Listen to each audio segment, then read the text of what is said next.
اس میں تو یہ کہا گیا ہے کہ شبہ اہل کتاب ہے، نیئرسٹ جو ہے وہ اہل کتاب ہے.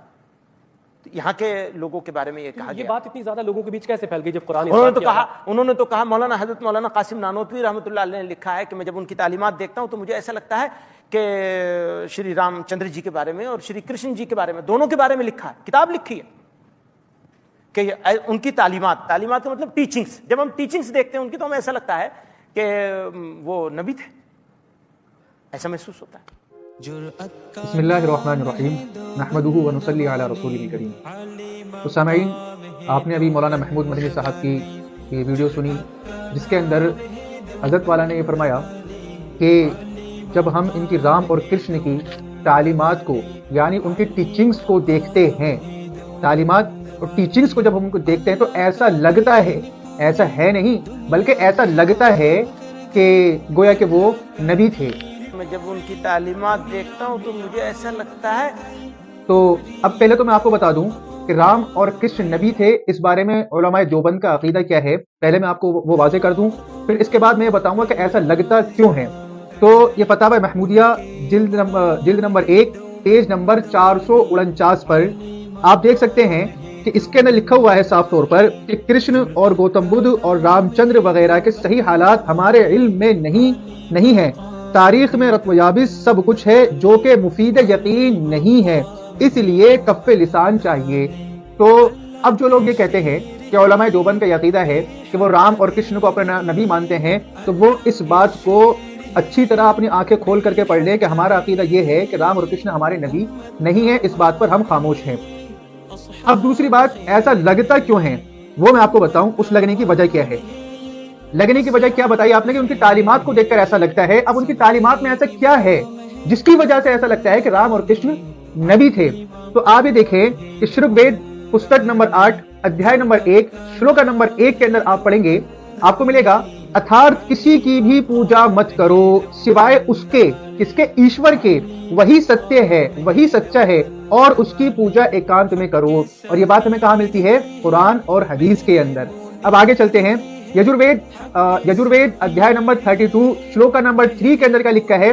نتسیہ پرتما استیہ، یعنی اس کا ترجمہ، اس کا میننگ کیا ہے کہ اس پرماتما کا کوئی پرتیمان نہیں ہے، یعنی ایشور کی کوئی بھی تصویر نہیں ہے. اور یہ بات ہمیں کہاں ملتی ہے؟ قرآن مجید کے اندر کہ قل هو اللہ احد اللہ الصمد. معلوم کیا ہوا کہ جو ان کی تعلیمات ہیں وہ تعلیمات ہمیں قرآن کے اندر بھی مل رہی ہیں. اور اسی کے ساتھ ایک اور حوالہ میں آپ کو دوں، شرک وید پستک نمبر 6 ادھیائے نمبر 45 شلوکا نمبر 16 کے اندر یہ ہے اتھارتھ اسی کی پوجا کرو کیونکہ اس جیسا کوئی نہیں اور وہ اکیلا ہے. یہ بات ہمیں کہاں ملتی ہے؟ یہ بات بھی ہمیں قرآن مجید کے اندر ملتی ہے. چلیے میں آپ کو ایک اور حوالہ دیتا ہوں یجوروید کے اندر سے. یجوروید چیپٹر نمبر 32 ورس نمبر 3 کے اندر آپ پڑھیں گے، آپ دیکھ سکتے ہیں کہ یہ میری پرارتھنا ہے چونکہ وہ اجنما ہے. ایشور کون ہے؟ اجنما ہے. اور یہ بات ہمیں کہاں سے ملتی ہے؟ قرآن مجید کے اندر کہ اللہ کو کسی نے پیدا نہیں کیا.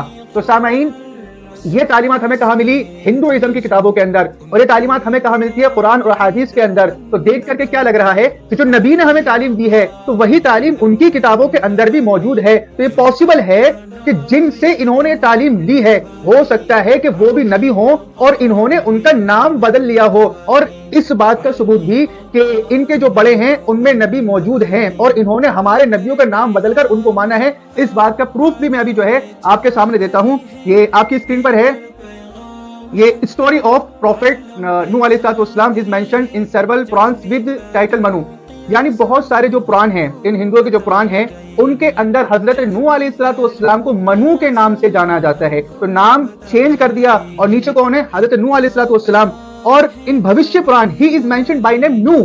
آپ دیکھ سکتے ہیں آپ کی اسکرین پر جو یہ پیج ہے اس کے اندر آپ جہاں پہ میں لکیر کھینچ رکھی ہے وہاں پر حضرت نوح علیہ السلام کا نام لکھا ہوا ہے. تو معلوم کیا ہوا کہ ان کے بڑوں کے اندر بھی نبی موجود ہیں لیکن ان کو کیا ہے؟ یہ نام بدل کر ان کو مانتے ہیں. جب نام بدل کر مان رہے ہیں تو تعلیم دینے والے کون ہوئے؟ ان کی تعلیم کہاں سے آئی؟ حضرت نوح یعنی منو سے. تو ایسا کیوں لگتا ہے کہ نبی تھے؟ اس وجہ سے ایسا لگتا ہے کیونکہ ان کے بڑوں کے اندر بھی کیا ہے؟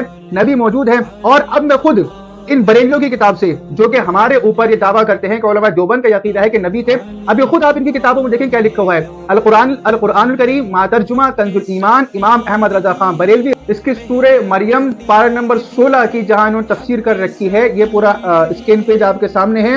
اس کے حاشیے میں لکھتے ہیں کہ حتیٰ کہ بعض مشرکین بھی آپ کو کرشن کہہ کر آپ کا احترام کرتے ہیں۔ مجھ سے خود ایک مذہبی ہندو نے کہا جنہیں تم ابراہیم کہتے ہو انہیں ہم کرشن جی کہتے ہیں۔ کیا کہتے ہیں کہ جنہیں تم ابراہیم کہتے ہو انہیں ہم کرشن جی کہتے ہیں، اور حضرت اسماعیل کو ارجن۔ تو سامعین معلوم کیا ہوا کہ نبیوں کا نام بدل کر یہ لوگ پوجتے ہیں، ان کو مانتے ہیں اور ان کی تعلیم کو لیتے ہیں۔ تو ان کی تعلیم کہاں سے آئی؟ بقول ان کی کتاب کے حضرت ابراہیم سے، حضرت اسماعیل سے، حضرت نوح سے۔ اور ایسا کیوں لگتا ہے وہ میں نے ابھی آپ کو بتا دیا کہ جو تعلیمات ان کی کتابوں کے اندر ہے وہ تعلیمات قرآن کے اندر بھی موجود ہے۔ تو بالکل حضرت والا کی بات کو میں نے واضح کر دیا کہ حضرت والا کی بات کا مقصد کیا ہے۔ اب اس کے بعد بھی جو علماء دیوبند پر یہ جھوٹا الزام لگاتا ہے کہ ان کا عقیدہ یہ ہے کہ رام کرشن کو یہ نبی مانتے ہیں، تو وہ بالکل مکار ہے، وہ جھوٹا ہے، وہ کذاب ہے۔ اس کے لیے میں کہوں گا کہ لعنت اللہ علی الکاذبین، جھوٹوں پر اللہ کی لعنت ہو۔